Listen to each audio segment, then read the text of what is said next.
Hello बच्चों, rankers educare के online learning platform पर आपका स्वागत है। मैं हूं आपका फिजिक्स मेंटर। मेरा नाम है Adarsh Sonkar from IIT BHU.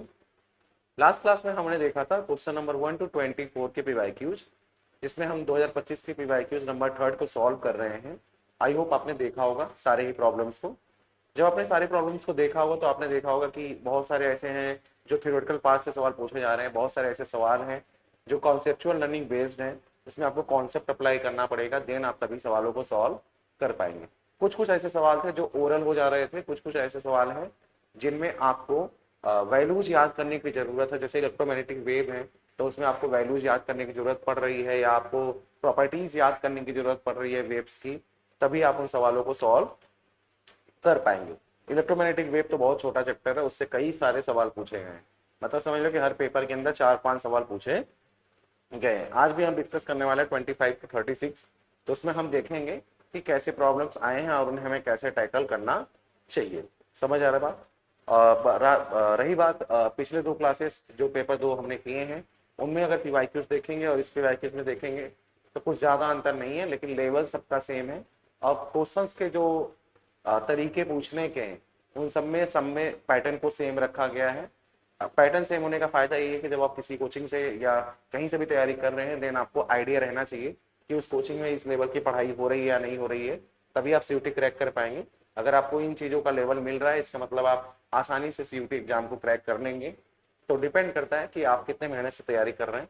हाँ, अगर बात करें ओवरऑल 50 सवाल में से 20-25 सवाल ऐसे हैं जो आपके बोर्ड लेवल की चीज़ें पूछी जा रही हैं, जिनमें अगर आप बोर्ड में आप बहुत अच्छा कर रहे हैं, बढ़िया से पढ़ रहे हैं, देन आसानी से उन प्रॉब्लम्स को कर लेंगे। बट 20-25 प्रॉब्लम के लिए आपको एक्स्ट्रा मेहनत करना पड़ेगा, तभी आप सवालों को क्रैक कर पाएंगे। अन्यथा सवाल थोड़े कठिन है, थोड़े ज़्यादा दिमाग लगाने पड़ेंगे, टाइम कम है। तो टाइम कम है तो प्रैक्टिस ज़्यादा करना पड़ेगा, क्योंकि बिना प्रैक्टिस के आप उन सवालों को पढ़ के तुरंत क्रैक कर नहीं पाएंगे। अगर आप तुरंत सवालों को समझ रहे हैं देन आप आसानी से क्रैक कर लेंगे, क्योंकि टाइम बहुत कम है। अगर मैं बोर्ड से कंपेयर करूँ तो बोर्ड में 3 घंटे मिलते हैं फिजिक्स का पेपर सॉल्व करने के लिए, बट यहाँ पर 1 घंटे में 50 सवाल बनाने, वहाँ लगभग 35 क्वेश्चन के आसपास बनाने होते हैं। बट उसमें थ्योरी का पार्ट, उसमें लिखना उखना सब है, ठीक है, मैं मानता हूँ लिखना है उसमें। यहाँ कॉन्सेप्ट, यहाँ पे आपको ऑप्शन टिक करने हैं, बट ये ऑप्शन तभी टिक कर पाएंगे सही तरीके से जब आप सही से पढ़ाई करके आए रहेंगे तब। ठीक है, चलिए तो शुरू करते हैं, आगे बढ़ते हैं। अब आगे हम शुरू करने वाले हैं। ये हमारा लास्ट वीआईक्यू चल रहा है, इसमें हम क्वेश्चन नंबर 25 to 36 आज डिस्कस कर रहे हैं। तो क्वेश्चन नंबर 25 से शुरू करते हैं। क्वेश्चन क्या पूछा गया है भाई? क्वेश्चन पूछा गया है कि a cell supply the current of 0.6 ampere through a 3 ohm resistor and a current of 0.2 ampere through a 10 ohm register.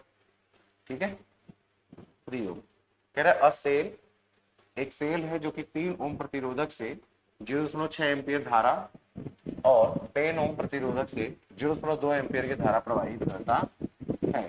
Cell का आंतरिक प्रतिरोध होगा, सेल का आंतरिक प्रतिरोध होगा, ये हमें निकालना है। ठीक है, चलिए।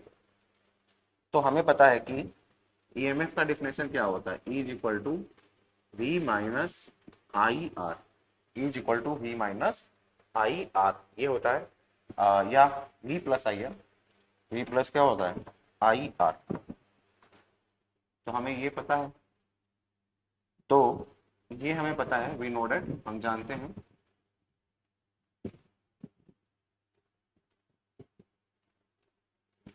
वी नो दैट, हमें ये पता है E is equal to V plus I R. अगर मैं E इज इक्वल टू इसको लिख दूं थोड़ी देर के लिए, I capital R, I capital R plus small R, तो एक इक्वेशन बन जाएगा। चलो ठीक है, इसको आई कैपिटल आर ही लिख देते हैं, I capital R plus I small R, internal resistance. तो आई की वैल्यू कितना दिया हुआ है? 0.6, और कैपिटल आर की वैल्यू 3 प्लस आई की वैल्यू 0.6 और ये स्मॉल आर। ये इक्वेशन नंबर क्या हो जाएगा? 1, या इसको सॉल्व कर लो थोड़ा सा, कितना आ जाएगा? 1.8 प्लस 0.6 आर, 0. क्या 6 आर। तो ये हो जाएगा। अगला अगर मैं इक्वेशन बनाऊं, इसको इक्वेशन 1 मान लो। अगला इक्वेशन E इक्वल टू, अगर मैं देखूं तो E इज इक्वल टू लिखूंगा आई। कह रहा है कि अब आई की वैल्यू कितना हो जा रहा है भाई 0.2, 0.2 व्हेन 10 ओम रजिस्टर अप्लाई हो रहा है। अब कैपिटल आर की वैल्यू 10 हो गया, 0.2 स्मॉल आर, सही है। तो इसको मैं लिखूंगा तो 20 प्लस 0.2 स्मॉल आर, ये इक्वेशन नंबर 2, सही। ये इक्वेशन नंबर क्या हो जाएगा 2 हो जाएगा।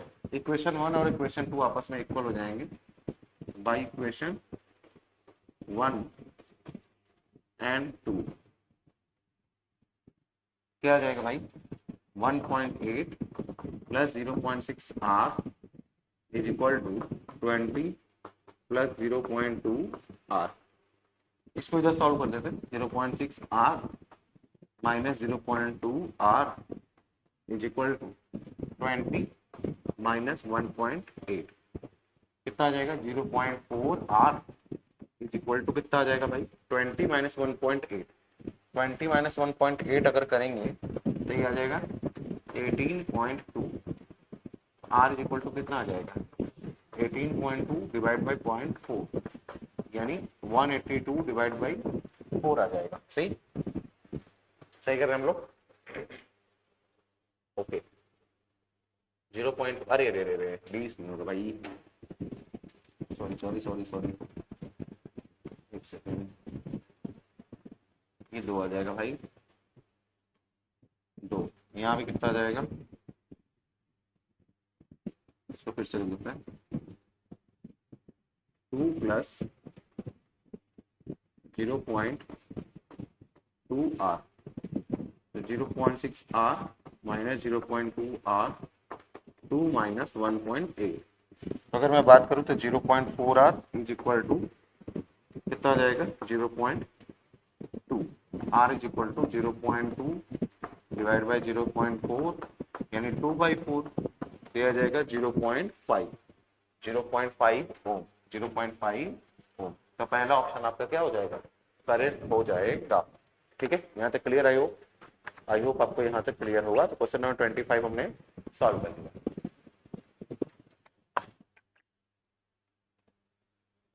ठीक है, आगे बढ़ते हैं भाई, अगला सवाल देखते हैं। क्वेश्चन नंबर 26, क्वेश्चन नंबर 26 क्या कह रहा है भाई, कह रहा है कि which of the following statement is not true about X-rays. कौन सा ऐसा ऑप्शन है जो एक्सरे के लिए सही नहीं है, एक्सरे के लिए सही नहीं है। कह रहा है वेवलेंथ, वेवलेंथ का रेंज कितना होता है 100 ampere, sorry 100 angstrom to 0.1 angstrom या 0.1 एंगस्ट्रॉम से 100। तो बिल्कुल सही बात है भाई, ये सही है। फ्रीक्वेंसी रेंज 10 के पावर 11 हर्ट्ज टू 10 के पावर 14 हर्ट्ज, नहीं ये नहीं होता भाई, यहाँ पे अप्रोक्सीमेट 10 के पावर 20 हर्ट्ज के आसपास होता है। फ्रीक्वेंसी क्या होता है 10 के पावर 20 हर्ट्ज होता है। ठीक, ये आपका एक तरीके से कह सकते हो कि आपका एक्सरेज हो गया, इसको बोल सकते हो तुम गामा एक्सरेज अल्ट्रा वायलेट, सही। ये आपका है अल्ट्रा वायलेट रीजन का, ये किसका है अल्ट्रा वायलेट रीजन, समथिंग बोल सकते हो कि ऐसे अल्ट्रा वायलेट का ये होगा फ्रीक्वेंसी। पहले सोर्स सडन डिक्लेरेशन, मतलब ये कैसे बनता है, सडन डीएक्सेलरेशन, डीएक्सेलरेशन होता है a fast moving electron by a metal, deceleration होता है fast moving electron by a metal target, metal target से डीएक्सेलरेशन होता है तभी एक्सरे निकलता है। More energetic than UV rays, हाँ ये ज्यादा एनर्जी देता है किससे यूवी रेज से, किससे देता है यूवी रेज से ज्यादा एनर्जी देता है। कैसे बता, देखो हमें पता है कि एनर्जी कैसे निकाल रहे हैं एच सी बाई लेमडा, तो लेमडा कम है तो एनर्जी क्या होगा ज्यादा। तो यूवी का कंपेयर करें एक्सरे से, तो यूवी का वेवलेंथ ज्यादा है, यूवी का वेवलेंथ क्या है ज्यादा, इसका वेवलेंथ ज्यादा है और इसका वेवलेंथ कम, इसका वेवलेंथ ज्यादा है और इसका वेवलेंथ क्या है कम। तो कम है तो एनर्जी ज्यादा होगा, तो एक्स रेज का ज्यादा होगा और यूवी रेज का क्या होगा कम होगा। तो more energetic than UV rays बोल रहा है, इसका मतलब फोर्थ ऑप्शन इज करेक्ट। ठीक है, चलिए क्वेश्चन नंबर 26 हमने कंप्लीट कर लिया। आई होप आपको बस ये रेंज याद होना इंपॉर्टेंट है। तो इसमें से सत्य वाला नहीं है, दूसरा वाला सत्य नहीं है, दूसरा वाला सत्य नहीं है एक्सरे के बारे में। तो अब आपको ये रेंज याद करने की जरूरत पड़ जाएगी। रेंज नहीं याद रहेगा या इसकी प्रॉपर्टीज नहीं याद रहेंगी, देन आप आसानी से ये सवाल नहीं क्लियर कर पाएंगे। तो अगर आपको ये सवाल बनाना है देन आपको रेंज याद करने की जरूरत पड़ेगी ही। ठीक है, चलिए आगे बढ़ते हैं भाई, अगले सवाल की तरफ देखते हैं। अगला सवाल क्वेश्चन नंबर 27 हमसे बोल रहा है a point charge 7.7 microcoulomb is placed at perpendicular distance of 5 centimeter from the center of a square. The amount of electric flux going through the square will be, सही, यानी एक पॉइंट चार्ज है 70.7 microcoulomb का एक square plate के, मान लो कि तुम्हारा ये स्क्वायर प्लेट है, इस स्क्वायर प्लेट के जस्ट ऊपर इसके सेंटर पर रखा हुआ है 17.7 माइक्रो कूलम का एक चार्ज रखा हुआ है एट अ डिस्टेंस ऑफ कितना 5 सेंटीमीटर। 5 सेंटीमीटर है भाई में रखा हुआ है। कह रहे फ्लक्स बता दो। 17.7 माइक्रो कूलम का एक बिंदु आवेश एक वर्ग के केंद्र से 5 सेंटीमीटर की लंबवत दूरी पर रखा गया है। वर्ग से गुजरने वाले विद्युत फ्लक्स की मात्रा होगी। हमें विद्युत फ्लक्स की मात्रा बतानी है।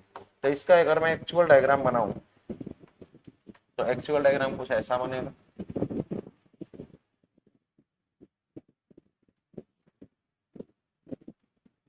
अगर मैं क्यूब बनाऊं तो क्यूब कुछ ऐसा बनने वाला है।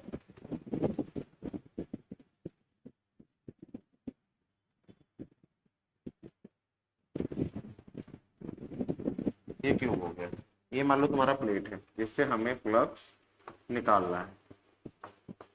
इस प्लेट से 5 सेंटीमीटर दूर यहाँ पे तुम्हारा 17.7 माइक्रोकूलम का एक चार्ज रखा हुआ है। सही है, 5 सेंटीमीटर पे। अब मुझे फ्लक्स निकालना है तो हमें पता है बाई गॉस थ्योरम, गॉस के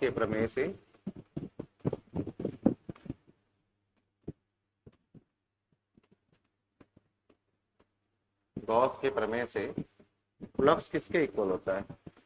Q in divided by epsilon naught due to whole cube.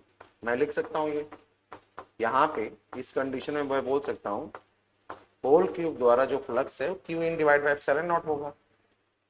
तो फाइव टोटल की वैल्यू निकालते हैं। Q इन की वैल्यू 17.7 इंटू 10⁻⁻6 माइक्रोकूलम 8.85 इंटू 10⁻⁻12 हो जाएगा। इसको सॉल्व करेंगे 2 बार में कैंसिल हो जाएगा।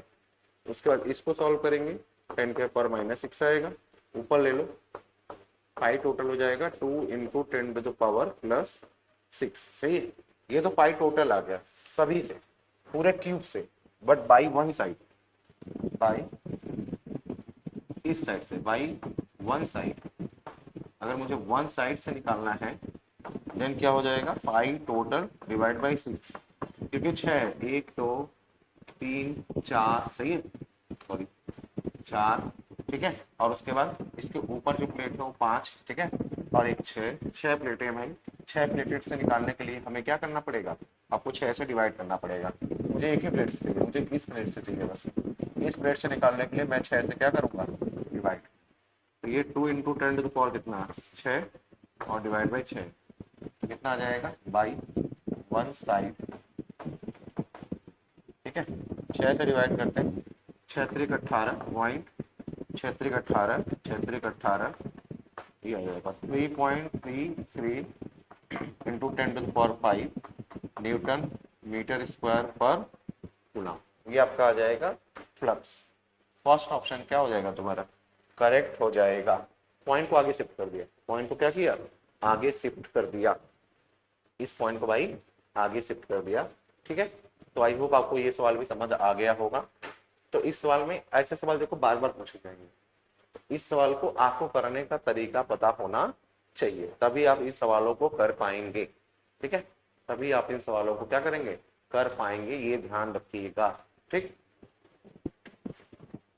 आगे बढ़ते हैं। Question number 28। क्वेश्चन नंबर 28 हमसे पूछ रहा है कि if radius of a curvature if radius of curvature of the faces of a double convex lens are 10 centimeter and 15 centimeter respectively and its refractive index is 1.5, the focal length of lens in air. Air के अंदर focal length पूछ रहा है, तो हमें पता है एक द्विउत्तल लेंस के फलकों की वक्रता त्रिज्याएं हमें गिवन है 10 सेंटीमीटर और 5 सेंटीमीटर। तो R1 इज इक्वल टू दिया है 10 सेंटीमीटर और R2 इज इक्वल टू दिया है कितना 15 सेंटीमीटर 15 सेंटीमीटर। तो R1 प्लस होता है, R2 तुम्हारा क्या हो जाता है माइनस। अगर मैं डबल कॉन्वेक्स लेंस की बात कर रहा हूँ यानी द्विउत्तल लेंस की बात कर रहा हूँ तब इसका अपवर्तनांक दिया है 1.5। तो म्यू की वैल्यू आपको गिवन है, म्यू की वैल्यू गिवन है भाई 1.5। ठीक है, और हमसे सवाल क्या पूछ रहा है, सवाल पूछ रहा है भाई हमसे, कह रहा है बताओ, आपसे पूछ रहा है focal length, focal length of the lens, of the lens. अगर मैं बात कर रहा हूं कॉन्वेक्स लेंस है तो ये R1 हो गया और ये R2, R2 को हम लेते हैं नेगेटिव, R1 को लेते हैं पॉजिटिव। ये वाला सरफेस R1, ये वाला सरफेस R। तो 1 फोकल लेंथ इन एयर, हवा में या वायु में निकालने के लिए mu -1 bracket over 1/R1 -1/R2, ये होता है भाई आपका फोकल लेंथ का फॉर्मूला। ठीक, अब मुझे ये फॉर्मूला अप्लाई करना है और फॉर्मूला अप्लाई करके सॉल्व करना है। तो क्वेश्चन सॉल्व करते हैं, देखिएगा जरा। 1/f एयर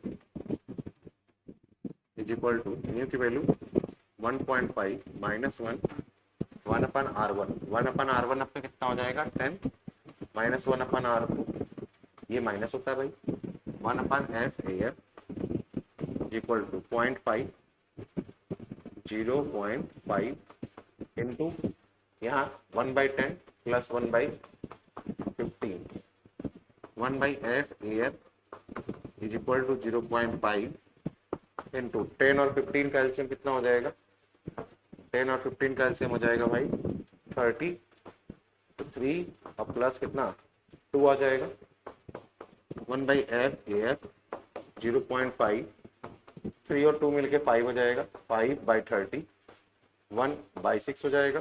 सही है, तो 0.5 डिवाइड बाई 6, इसको कैंसिल करेंगे 0.5 1 जा 0.5, ये 12 बार में कैंसिल हो जाएगा, तो 1/12।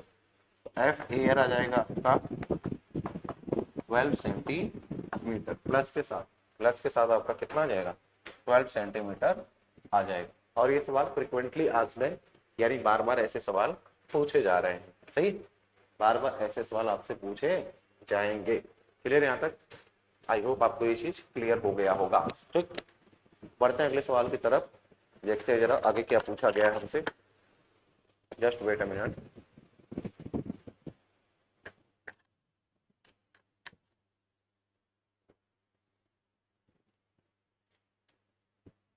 क्वेश्चन नंबर 29, ठीक है, क्वेश्चन नंबर 29 बहुत बढ़िया सवाल है भाई, इसके तो सवाल आना ही था। कह रहे which of the following properties are desired in a material for the permanent magnet. Permanent अगर मैग्नेट बनाना है देन वो कैसा होना चाहिए, एक फेरोमैग्नेटिक सब्सटेंस की प्रॉपर्टी होनी चाहिए, फेरोमैग्नेटिक होना चाहिए। परमानेंट मैग्नेट मतलब फेरोमैग्नेटिक होना चाहिए। सही है, यानी चुंबक की तरह होना चाहिए, इसको बोलते हैं लौह चुंबकीय। फेरोमैग्नेटिक मतलब लौह चुंबकीय। परमानेंट मैग्नेट बनाना है तो हमें क्या चाहिए, लौह चुंबकीय चाहिए। तो सबसे पहले हाई रिटेंटिविटी, हाँ बिल्कुल सही है, हाई रिटेंटिविटी हो, और उसके बाद हाई रिटेंटिविटी का मतलब मैक्सिमम, मैक्सिमम वो क्या करे, समथिंग ऐसे करके आता है, ठीक है ग्राफ, मतलब मैक्सिमम मैग्नेटिक फील्ड को क्या करे, कवर करे। ठीक, मैक्सिमम मैग्नेटिक फील्ड को कवर करे। ठीक, ये रिटेंटिविटी और ये फोर्सिविटी, सही है। तो मैक्सिमम मैग्नेटिक फील्ड को ले ले, मैक्सिमम मैग्नेटिक फील्ड को ले ले तो हम बोलते हैं हाई रिटेंटिविटी को। फोर्सिविटी मतलब अगर हम मैग्नेटिक फील्ड इसका खत्म करना चाहें तो बहुत ज्यादा टाइम लगना चाहिए या अपोजिट में बहुत ज्यादा मैग्नेटिक फील्ड लगाना पड़े, तो फोर्सिविटी भी हाई होना चाहिए। फोर्सिविटी भी क्या होना चाहिए? हाई। दूसरा ये भी सही है, हाई परमेबिलिटी, बिल्कुल सही है। परमेबिलिटी भी हाई होना चाहिए, तभी मैं परमेबिलिटी हाई होने का मतलब ये होता है कि मान लो इस रूम में मैग्नेटिक फील्ड लाइन्स आ रहा है और इसमें हमने फेरोमैग्नेटिक रख दिया, तो सारा लाइन उससे पास हो, सारा लाइन उसके अंदर से क्या हो? पास। तो परमेबिलिटी जितना ज्यादा रहेगा उतनी ज्यादा लाइंस उसके अंदर से पास होंगी। और वैसे भी परमेबिलिटी ऑफ फेरोमैग्नेटिक सब्सटेंस बहुत ज्यादा हाई होता है, तभी उसके अंदर क्या होता है? लाइन सारे अंदर चले जाते हैं और वहां पे कर्व जैसा बनने लगता है। तो हाई परमेबिलिटी भी होना चाहिए, लो परमेबिलिटी नहीं चलेगा। तो ए बी और सी, ए बी और सी, ए बी और सी, थर्ड ऑप्शन आपका क्या हो जाएगा? करेक्ट, सही। और ये कॉन्सेप्चुअल लर्निंग सवाल है भाई, इसमें बस आपको कॉन्सेप्ट पता होना चाहिए। ये पता होना चाहिए कि हाई रिटेंटिविटी होना चाहिए, हाई कोर्सिविटी होना चाहिए और साथ साथ में आपका हाई परमेबिलिटी भी होना चाहिए, तभी नंबर ऑफ फील्ड लाइंस उसके अंदर से ज्यादा पास हो पाएंगी। ठीक है, क्लियर यहाँ तक? चलिए आगे बढ़ते हैं, आगे बढ़ने आगे बढ़िए। ठीक है, आगे बढ़ने से पहले मैं बता दूं कि जब आप हमारे रैंकर्स एजुकेयर के ऑनलाइन लर्निंग प्लेटफॉर्म को ज्वाइन करेंगे तो इसमें आपको लाइव क्लासेस, उनके पीडीएफ्स, उसके साथ साथ स्टडी मटेरियल के पीडीएफ आपको रैंकर्स एजुकेयर के ऐप पे अपलोड करा दी जाएगी, जो कि ऐप आप हमारा डाउनलोड कर सकते हैं प्ले स्टोर से, जिसका नाम है रैंकर्स एजुकेयर। वहां से सर्च कीजिए और उसको डाउनलोड कर लीजिए। डाउनलोड करके आपको ये कोर्स दिखने लगेगा, इसके अंदर आपको पीवाईक्यूज, उसके साथ साथ आपको पूरा मटेरियल्स ये सब आपको मिलेंगे, साथ साथ में लेक्चर्स भी मिलेंगे।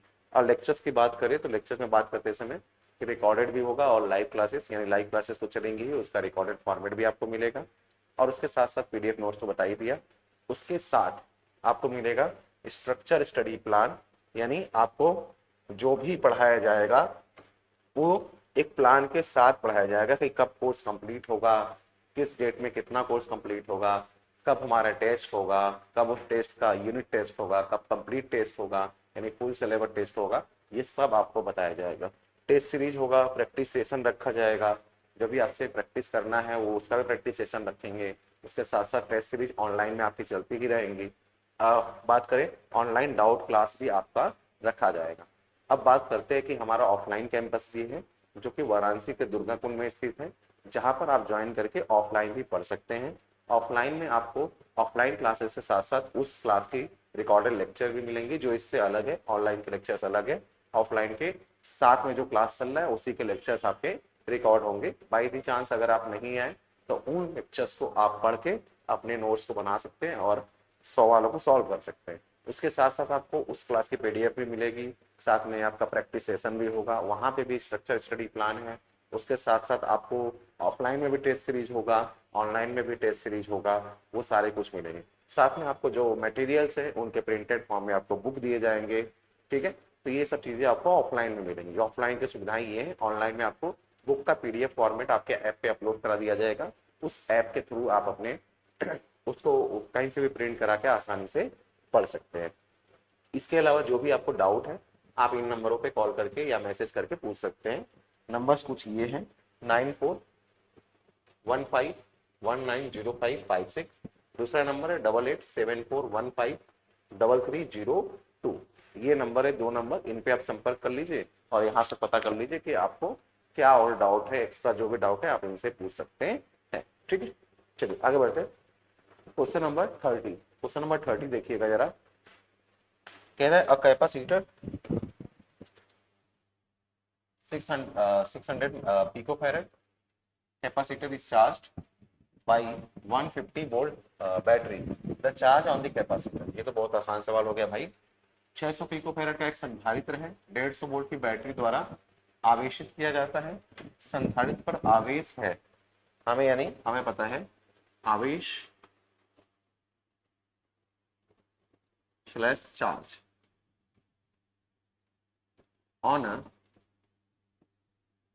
on a capacitor, यानी संधारित्र यानी एक संधारित्र पर जो चार्ज है, चार्ज यानी आवेश, हम कैसे निकालते हैं?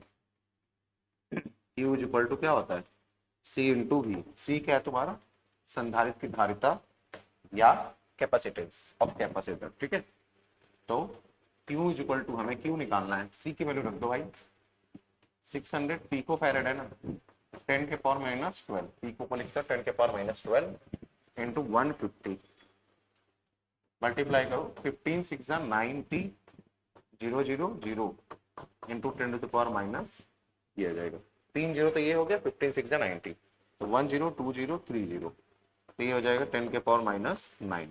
तो Q इज इक्वल टू लिख सकता हूँ 90 nano coulomb, Q is equal to 90 nano coulomb. तो ये आपका थर्ड ऑप्शन क्या हो जाएगा? Correct. Q is equal to 90 nano coulomb, third option is correct. Clear है यहाँ तक?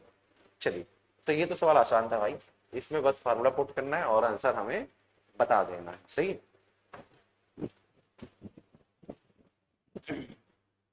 देखो, two coherent light sources having, अगला क्वेश्चन नंबर गए, question number 31, two coherent light sources having intensity in the ratio of 2516, the ratio of intensity of maxima to minima, maxima to minima बताना, I max by I minimum in the interference pattern due to there would be, जो सुसंगत प्रकाश स्रोतों की तीव्रता का अनुपात 25:16 है, उनके कारण होने वाले व्यतिकरण परिवर्तन पैटर्न में अधिकतम से न्यूनतम तीव्रता का अनुपात होगा, यानी आई max divide by I minimum निकालना है हमें। तो हमें पता है कि आई max divide by I minimum होता है रूट में I1 प्लस रूट में I2 का whole square whole divide by root में I1 माइनस रूट में I2 का होल स्क्वायर, ये होता है आई मैक्स बाई आई मिनिमम। अगर ये होता है तो गिवन डाटा हमें क्या है? I1 डिवाइड बाई I2 कितना हो गया भाई? I1 डिवाइड बाई I2 कह रहे 25 डिवाइड बाई कितना है? 16। तो यहाँ से मैं अगर बोल दूं तो I1 को मैं मान लेता हूँ 25 और I2 को क्या मान लेता हूँ? 16। देखो, बोर्ड में होते हैं तो 25x और इसको मानते हैं 16x, बट हम बोर्ड में नहीं, हम कंपटीशन में, तो I1 मान लेते हैं 25, I2 मान लेते हैं 26। वैसे भी रेशियो निकालना है तो इसमें कोई दिक्कत नहीं होगा, सही। चलो ठीक, बात करते हैं। तो अगर मुझे आई मैक्स निकालना है, आई मैक्स बाई आई मिनिमम, क्या हो जाएगा भाई? रूट में 25 प्लस रूट में 16 का होल स्क्वायर, रूट में 25 माइनस रूट में 16 का होल स्क्वायर, तो I max divide by I minimum, अगर मैं देखूं तो 5 आ जाएगा प्लस 4 का whole square whole divide by 5 minus 4 का होल स्क्वायर, तो I max divide by I minimum equal to 9 का स्क्वायर डिवाइड बाई 5 माइनस 4 यानी 1 का स्क्वायर, तो 81 और डिवाइड बाई कितना हो जाएगा? 1। तो अपना आंसर कितना आ जाएगा भाई? 81:1, 81:1 आ जाएगा। क्लियर यहाँ तक? आई होप आपको यहाँ तक चीजें क्लियर होंगी। चलिए बढ़ते हैं अगले सवाल की तरफ। अगला सवाल देखते हैं कि अगले सवाल में हमसे क्या पूछा गया है। क्वेश्चन नंबर 32 कह रहा है in Young double slit experiment, in Young double slit experiment the slits are separated by, slits किससे सेपरेटेड है? 0.28 mm, यानी स्लिटों के बीच की दूरी है 0.28। यंग डबल स्लिट एक्सपेरिमेंट में स्लिटों के बीच की दूरी 0.28 mm, तो इसको लिख सकते हो 0.28 इंटू 10⁻³ मीटर। आगे, and the wavelength of the light is used is 6000, और प्रकाश का तरंग दैर्घ्य 6000 है। तो लैम्डा है आपका 6000 एंगस्ट्रॉम, तो इसको मैं लिख सकता हूँ 6000 इंटू 10⁻⁻⁴ 10, या इसको लिख सकता हूँ 6 इंटू 10⁻⁷ मीटर। आगे कह रहा है कि the fringe are observe on the screen 1.4 metre away. Fringe कहाँ ऑब्जर्व होता है? 1.4 मीटर अवे। तो लेट्स टेक x की वैल्यू, एक्स एन जो भी होगा उसकी वैल्यू दिया हुआ है 1.4, sorry observe on a screen. अच्छा कैपिटल डी स्क्रीन पे बोल रहा है ना, कैपिटल डी पे कहाँ ऑब्जर्व हो रहा है? 1.4 मीटर अवे। कैपिटल डी यानी स्लेटों से 1.4 मीटर की दूरी पर रखे पर्दे पर फ्रिंजों का क्या किया जाता है? प्रेक्षण। कह रहा है the distance between the central bright fringe and the fourth bright fringe. Central bright fringe और चतुर्थ ब्राइट फ्रिंज के बीच का गैप, यानी एक्स फोर्थ बताना है, फोर्थ ब्राइट फ्रिंज का डिस्टेंस, फोर्थ ब्राइट फ्रिंज। ठीक है, तो हमें पता है फोर्थ ब्राइट फ्रिंज हम कैसे निकालते हैं, जरा समझिएगा। We know that nth bright fringe, अगर मैं बात कर रहा हूं nth ब्राइट फ्रिंज की, अगर मैं बात कर रहा हूं nth ब्राइट फ्रिंज की, तो nth ब्राइट फ्रिंज आपका हो जाएगा n capital D lambda by small D, n capital D lambda by small D. ये हो जाएगा आपका एक्स एन, एक्स nth, सही, एक्स nth हो जाएगा n capital D lambda by small D. x4 निकालना है क्योंकि पूछ रहा है सेंट्रल ब्राइट फ्रिंज से फोर्थ वाला कितना हो, तो हमेशा सेंट्रल ब्राइट फ्रिंज से ही काउंट होता है। 4 कैपिटल डी की वैल्यू 1.4, लेमडा की वैल्यू 6 इंटू 10⁻⁷ और डिवाइड बाई, एक सेकंड इसको टाइप कर देता हूँ, ये फॉर्मूला इंपॉर्टेंट है भाई, nth दीप्ति फ्रिंज का ये फॉर्मूला है। उसके अलावा 0.28 इंटू 10⁻⁻3, ठीक है, तो इसको कैंसिल कर देते हैं 10⁻⁻4, इसको इससे कैंसिल करेंगे, सही, तो 0.2 आ जाएगा, 0 पॉइंट कितना आ जाएगा 2। उसके अलावा x4 इज इक्वल टू 6 चक्के 24 डिवाइड बाई 0.2 इंटू 10⁻⁴, ये कितना हो जाएगा भाई, 2 से काटूंगा तो 120, जुड़े 10 घाते -4, तो 1.20 इंटू 10⁻⁻2 मीटर या 1.20 सेंटीमीटर, तो आ जाएगा आपका 1.20 सेंटीमीटर, यानी third option is correct. Third option क्या हो जाएगा भाई आपका? करेक्ट हो जाएगा। क्लियर यहां तक? आई होप आपको ये सवाल समझ आया होगा। क्वेश्चन नंबर 32, ठीक, आगे बढ़ते हुए क्वेश्चन नंबर 33। क्वेश्चन नंबर 33 से बढ़ने से पहले मैं आपको बता दूं कि जब मैं बुक्स की बात कर रहा था तो मैंने बोला था कि आपको ऑनलाइन ज्वाइन करेंगे तो ये सारे बुक्स का जो पीडीएफ फॉर्मेट है वो आपके ऐप पे अपलोड करा दिया जाएगा, और ऑफलाइन ज्वाइन करेंगे तो इन सभी का आपको प्रिंटेड फॉर्म में मटेरियल दिया जाएगा। अब बात करें ये बुक्स में खास बात क्या है, तो इस बुक्स के अंदर आपको पीवाईक्यूज मिलेंगे और साथ साथ क्वेश्चन प्रैक्टिस जो कि सीयूटी लेवल के हैं, इस पर विशेष ध्यान दिया गया है कि ऐसे ही क्वेश्चन इस बुक में रखे जाएं जिससे आपके जो क्वेश्चन प्रैक्टिस करने की क्षमता वो भी बढ़े और साथ साथ में आपको सीयूटी का क्वेश्चन क्रैक करने में कोई दिक्कत ना हो, आसानी से आप उन क्वेश्चनों को सॉल्व कर पाए, ये ध्यान रखा गया है बिल्कुल। ठीक, तो आप समझ गए होंगे कि ये एक तरीके से सीयूटी के स्पेशल बुक है। इस स्पेशल बुक के अंदर आपको जो भी क्वेश्चन दिए गए हैं सीयूटी पैटर्न के हैं, जो नए पैटर्न अभी तक आ रहे हैं वैसे सवाल है, और उन सवालों को जब आप एक बार सॉल्व कर लेंगे देन आसानी से सीयूटी का पेपर आप आराम से क्रैक कर लेंगे, उसमें कोई प्रॉब्लम नहीं होने वाला। 60 to 70% क्वेश्चन आपको डिट्टो ऐसे ही मिलेंगे, 20-30% तो सवाल नए बनते ही हैं, नए बनते हैं। देन हाँ मैं ये बोल सकता हूँ कि वैसे सवाल आपके इसके अंदर होंगे, थोड़ा बहुत अगर आप मेहनत कर रहे हैं देन आप सारे सवाल कंप्लीटली कर पाएंगे। चलिए, तो मैं बात करूँ तो आपको केमिस्ट्री का ऐसे मिलेगा पीडीएफ, अगर आप ऑनलाइन ज्वाइन कर रहे हैं, ऑफलाइन ज्वाइन करेंगे देन आपको ये सब बुक्स प्रिंटेड फॉर्म में, ये भी फिजिक्स का हो गया, बायोलॉजी, ऐसे ही मैथ्स हो गया, जनरल टेस्ट भी आपको मिलेगा, जनरल टेस्ट दिल्ली यूनिवर्सिटी में या जो भी आपका इलाहाबाद यूनिवर्सिटी है जहाँ पे भी इसको जरूरत है जनरल टेस्ट भी आपको पढ़ाया जाएगा। उसके साथ साथ जीके हो गया जनरल टेस्ट के अंदर ही, लॉजिकल रीजनिंग, और उसके साथ साथ आपको लैंग्वेज के भी आपको पोर्शन पढ़ाए जाएंगे, हिंदी हो या इंग्लिश, क्योंकि दिल्ली यूनिवर्सिटी के अंदर आपको लैंग्वेज भी चाहिए। तो हिंदी और इंग्लिश को भी पढ़ाया जाएगा, उसके भी मटेरियल आपको पीडीएफ फॉर्मेट में या ऑफलाइन ज्वाइन कर रहे हैं तो आपको प्रिंटेड फॉर्मेट में दिए जाएंगे। ठीक है, चलिए आगे बढ़ते हैं। बुक्स की बात हमने कर लिया, ये बढ़िया बुक्स है एक तरीके से।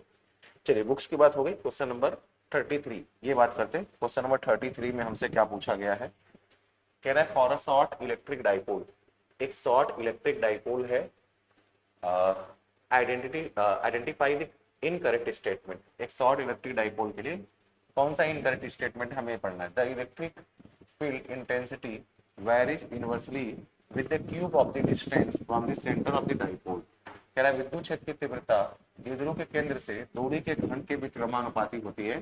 तो बिल्कुल सही बात है, ई प्रोपोर्शनल टू क्या होता है 1/r3। जब आप एक्सियल या इक्वेटोरियल पॉइंट पर इलेक्ट्रिक फील्ड निकालते हैं देन आप ये पढ़ते हैं कि वहां पर electric field proportional to 1/r³ आ रहा है। इसका मतलब पहला ऑप्शन तो करेक्ट है, इसमें कोई दिक्कत नहीं होना चाहिए। मतलब इनकरेक्ट पूछना है मुझसे। The electric field intensity directed from negative to positive charge. The electric field is directed from, हाँ इलेक्ट्रिक फील्ड क्या होता है, डायरेक्टेड होता है कहाँ, नेगेटिव टू पॉजिटिव चार्ज। विद्युत क्षेत्र ऋणात्मक आवेश से धनात्मक आवेश की ओर निर्देशित होता है। The electric potential at mid point of the dipole is zero. बिल्कुल सही है, मिड पॉइंट पर इलेक्ट्रिक पोटेंशियल जीरो होता है। कह रहा है द इलेक्ट्रिक फील्ड इंटेंसिटी द्विध्रुव के मध्य बिंदु पर विद्युत विभव क्या होता है, शून्य, ऑब्वियस है शून्य होता है। The electric field intensity at mid point of the dipole is zero. नहीं भाई, mid point of dipole zero नहीं होगा। पहले पोटेंशियल का मतलब समझ लीजिए, माइनस क्यू और प्लस क्यू। मान लो कि इनके बीच का डिस्टेंस है 2l, मिड पॉइंट तुम्हारा ये आ गया। मिड पॉइंट पर अगर पोटेंशियल निकालोगे तो माइनस क्यू की वजह से होगा k minus Q divide by L, ये वाला लेंथ एल हो जाएगा, ये भी एल, प्लस क्यू की वजह से के क्यू डिवाइड बाई एल, और ये मिलकर कितना आ जाएगा, जीरो। अब मैं पी पॉइंट पर अगर इलेक्ट्रिक फील्ड की बात करूँ, यहाँ पे करते हैं, इसको हटा देते हैं भाई, यहाँ पे माइनस क्यू और प्लस क्यू, बीच पॉइंट पर अगर मैं एल है, ये एल है, यहाँ पे इलेक्ट्रिक फील्ड देखूँ तो माइनस की वजह से अट्रैक्शन हो जाएगा और प्लस की वजह से भी रिपल्सन, दोनों इलेक्ट्रिक फील्ड सेम डायरेक्शन में, तो इसका नेट तो जीरो नहीं होगा, नेट जीरो नहीं होगा। और बोल रहा है कि नेट जीरो होता है, तो इसका मतलब डी करेक्ट है, डी गलत है भाई। तो ओनली कह रहे कौन कौन सा गलत है, सही है। तो हम बोल सकते हैं कि विद्युत शक्ति तीव्रता शून्य होती है, the electric field intensity at the mid point. यहाँ डी होना चाहिए, बी, अरे बी भी गलत है ना भाई, बी भी गलत है।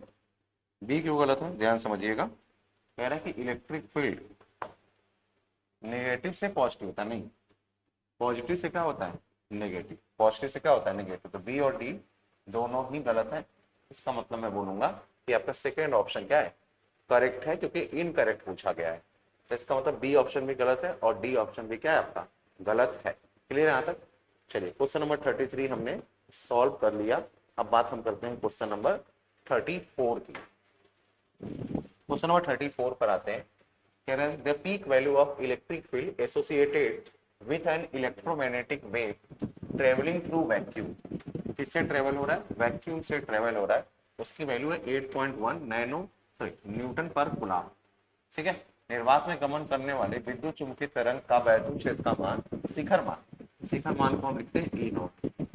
ठीक है, 8.1 न्यूटन पर कूलम है, यानी ई नॉट की वैल्यू आपको गिवन है 8.1 न्यूटन पर कूलम। कह रहा है आगे the peak value of the magnetic field पूछ रहा है, यानी बी नॉट का पीक वैल्यू पूछ रहा है, बी नॉट का मान। संबंध चुंबकीय क्षेत्र का शिखर मान बताइए, संबंध चुंबकीय क्षेत्र का शिखर मान हमें निकालना है, तो हमें बी नॉट निकालना है। तो भाई ये सवाल बहुत आसान हो गया भाई, एक तरीके से हम जानते हैं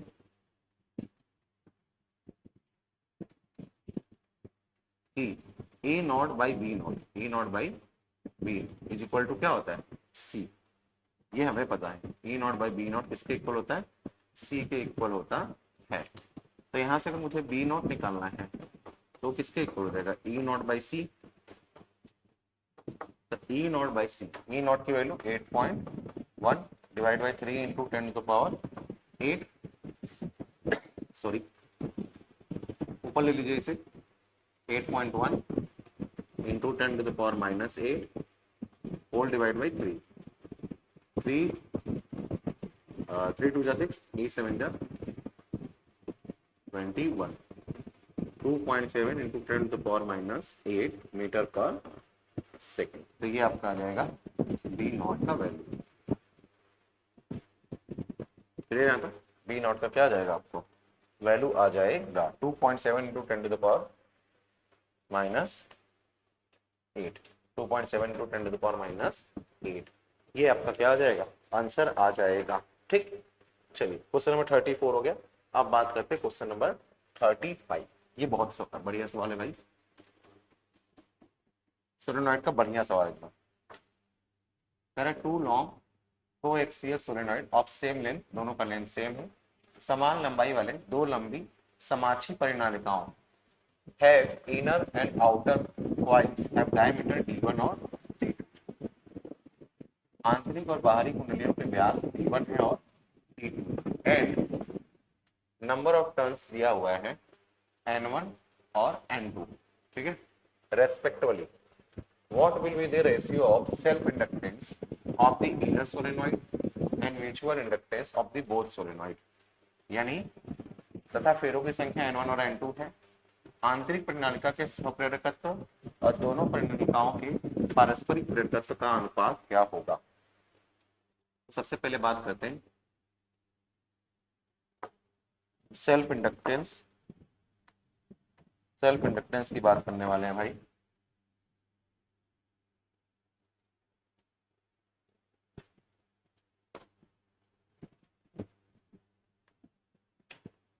self inductance of a solenoid, self inductance of a solenoid। ठीक, हमें पता है कि सेल्फ इंडक्टेंस इसका होता है mu not an square by L, mu not an square A by क्या होता है एल। अब ये इनर का बात कर रहा है, किसका बात कर रहा है इनर का। तो हम इनर का सबसे पहले सेल्फ इंडक्टेंस निकाल लेते हैं। Just wait for inner solenoid। ठीक, L is equal to mu naught n1 का स्क्वायर हो जाएगा। अब कह रहे हैं कि रेडियस डायमीटर दिया हुआ है ना d1, तो इसका एरिया पाई आर स्क्वायर की जगह डायमीटर रखूंगा, d1/2 का क्या हो जाएगा स्क्वायर और डिवाइड बाई क्या L, दोनों के लिए सेम है। ये इक्वेशन नंबर 1 या लेंथ मान लो L। अब मैं बात करूं mutual inductance, inductance of solenoid, mutual inductance of solenoid. अगर मुझे ये निकालना है तो म्यूचुअल इंडक्टेंस का फॉर्मूला होता है mu naught n1 n2 A inner वाला, इनर और divide by length. m is equal to mu naught n1 तो n1 है और n1 और n2। इनर वाला एरिया फिर से कितना हो जाएगा पाई d1/2 का होल स्क्वायर और डिवाइड बाई लेंथ। ये इक्वेशन नंबर 2। इक्वेशन 1 आ गया, इक्वेशन 2। तो L/m करो, L/m करोगे एरिया दोनों का कैंसिल हो जाएगा, म्यू नॉट कैंसिल हो जाएगा, L से L कैंसिल हो जाएगा, ऊपर बचेगा n1 स्क्वायर और नीचे बचेगा n1 n2। तो एक n1 से एक n1 क्या हो जाएगा कैंसिल, तो L/m 1 डिवाइड बाई 2 तो आ जाएगा n1/n2, या ऑप्शन के अनुसार लिखेंगे L/m is equal to n1 n2 का इनवर्स, n1 n2 का इनवर्स। तो फर्स्ट ऑप्शन क्या हो जाएगा आपका करेक्ट। और ये बहुत बढ़िया सवाल है, मतलब इतना अच्छा सवाल अभी तक तो जेई वगैरह में पूछता था, जेई मेन वगैरह में, बट अब इसको सीयूटी में भी लेके आए हैं, तो ऐसा सवाल आपसे पूछा जा सकता है। ठीक, क्लियर है यहाँ तक? चलो, तो यहाँ पे आपको दोनों फार्मूला पता होना चाहिए, दोनों फार्मूला पता रहेगा तभी आप कर पाएंगे, अन्यथा सवाल को आप टच भी नहीं कर पाएंगे। फार्मूला नहीं पता है तब नहीं सॉल्व कर पाएंगे। समझ आ रहा है? क्लियर है यहाँ तक? चलिए क्वेश्चन नंबर 35 हो गया, लास्ट क्वेश्चन नंबर 36 को सॉल्व करते हैं। कह रहा है assume an electric field is equal to 30x I cap exist in the space if V0 is the potential at the origin. सही है, तो VA is the potential at x equal to 2. The potential difference between VA and V naught. कह रहा है मान लीजिए अंतरिक्ष में एक वैद्युत क्षेत्र हमें गिवन है 30x आई कैप। यदि वी नॉट मूल बिंदु पर विभव है और V X is equal to 2 पर विभव है, तो V A minus V naught बताइए। तो मुझे पता है कि वी डेल्टा वी होता है minus E vector dot D R vector. हमें ये पता है पोटेंशियल और इसमें ये रिलेशन होता है। तो अगर पोटेंशियल और इसमें ये रिलेशन है तो मुझे यही रिलेशन तो सॉल्व करना है। इसको मैं क्या लिख देता हूँ थोड़ी देर के लिए, वी ये हो गया V A minus V zero is equal to minus E की वैल्यू कितना दिया हुआ है 30x। अगर यहाँ पे x है तो डी आर की जगह डी एक्स हो जाएगा, डी आर की जगह क्या हो जाएगा डी एक्स। जीरो से कहाँ जाना है 2, जीरो से 2 जाना है, जीरो से 2 लिमिट लगा दो, 30 को बाहर ले लो 30 और x का इंटीग्रेशन एक्स स्क्वायर बाई 2 और जीरो से कहाँ जाना है 2 जाना है। तो V A minus V zero 30 2 का स्क्वायर बाई 2 माइनस 0 का स्क्वायर बाई 2। तो V A minus V zero is equal to 30 2 का स्क्वायर कितना 4 डिवाइड बाई 2 माइनस 0 2 2 जा। तो वी ए माइनस बी यहाँ पे माइनस 30 इंटू 2, तो V A is equal to हो जाएगा V A minus V B sorry V A minus V zero, यहाँ पे V A minus V zero minus कितना आ जाएगा 60 वोल्ट।